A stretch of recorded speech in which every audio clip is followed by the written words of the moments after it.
Hey, Dustin here, SnowTech Magazine. We're day 2 on the Polaris 850 RMK.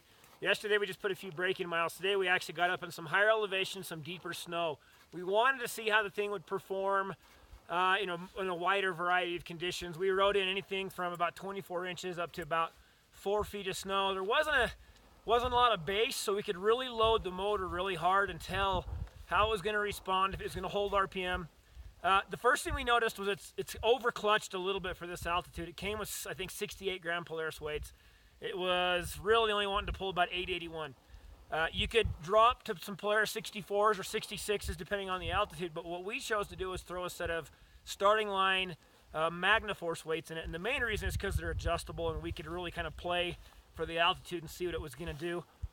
We started out with the base weights, 2 set screws in the tip and 1 set or lock set.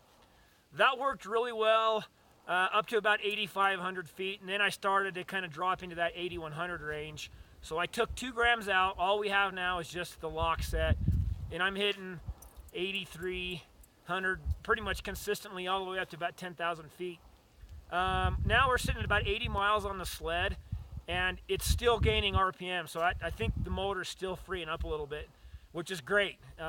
Off against the Skidoo 850, it's very comparable. They're neck and neck, so that's, that means that Polaris did a really good job on this 850. We're really happy with the performance, so we'll continue to give you updates. But right now the motor just is super strong everywhere, bottom, mid, top. It revs out better, probably a little bit better than the Skidoo 850, and pulls all the way through really well. Loving the React front end as well. It is definitely more nimble in the trees.